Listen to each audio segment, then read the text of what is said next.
Hello' everyone, good morning. এয়া মই office যাবলৈ ওলাইছোঁ। আপোনালোক সকলোৰে দিনটো ধুনীয়াকৈ পাৰ হওক তাকে কামনা কৰিছোঁ। এয়া মই অফিচ আহি পালোঁ। অফিচ আহি পাই এটা ছাৰপ্ৰাইজ পালোঁ, জনাই আছোঁ। ৰাতিপুৱাই মেডামে মোক গিফ্টটো দিলে, ভাল লাগিছে। থেংক ইউ ছ' মাছ।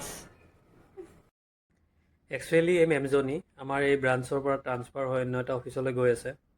চ' সেই যোৱাৰ আগমুহূৰ্তত তেওঁ মোক এটা ধুনীয়া গিফ্ট দিলে, এটা ধুনীয়া পাৰফিউম দিছে। খুবেই ধুনীয়া গোন্ধটো, ভাল লাগিছে। তো বেয়াও লাগিছে অন্যফালে, কাৰণ তেওঁ আমাক এৰি গুচি যাব। তেওঁ 3 years ইয়াত থাকিলে। বহুত বেছি চুইট হয় মেমজনী আৰু বহুত ভাল আছিলে। আপোনালোকৰ কোনোবাই লাঞ্চ বক্স মুভিখন চাইছেনে? তাত যেনেকৈ লাঞ্চ বক্সটো এটা ছাছপেন্স ফেক্টৰ থাকে, ঠিক তেনেদৰে মোৰ এই লাঞ্চ বক্সটোতো এটা ছাছপেন্স আছে। কি জানেনে গাইজ?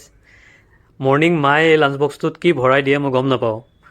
যেতিয়ালৈকে আহি ইয়াত নুখুলোঁ মই গম নাপাওঁ যে মোক আজি খাবলৈ কি দিছে। যেতিয়া ইয়াত খোলোঁ, আজি এইটোহে দিছে, আজি চিকেন দিছে বা আজি মাছ দিছে, ঠিক তেনেদৰে আৰু। এনিৱে, মই লাঞ্চ ঘৰৰ পৰাই লৈ আহোঁ, কাৰণ বাহিৰত মই অলপ কমেই খাওঁ। এয়া আছিলে আজি লাঞ্চ। বেঙেনা আলু ভাজি, দালি, ভল আৰু মাছে বনাইছিলে। লাঞ্চটো কৰিয়ে হঠাৎ ওলাই আহিব লগা হ'ল অফিচিয়েল কাম এটাত। মই মোৰ লগৰজনক লৈ আহিলোঁ। কামটো হোৱাৰ পিছত মোৰ লগৰজনে ক'লে যে ওচৰতে শৰ্মা চুইটছ আছে, কিবা এটা খাই যাওঁ ব'লা। আমি ভাত খাই আহিছিলোঁ দুয়ো একেলগে। তেনেকুৱা একো বিশেষ খাব মন নাই আৰু জেগাও নাছিলে খাবলৈ। তো সি ক'লে যে জাষ্ট চিম্পুল কিবা এটা খাই যাওঁ। তো শেষত বাছি এটা মিঠাইকে ল'লে। তো দুয়ো অকণমান ভগাই খালোঁ, কাৰণ খাব মন যোৱা নাছিলে। এইজন মোৰ লগৰ টুটুমণি, মোৰ অফিচ কালিগ, লগতে মোৰ ভাল ফ্ৰেণ্ড হয়। মই ঘৰ আহি পালোঁ। আজিলৈ ইমানে। থেংক ইউ সকলোকে।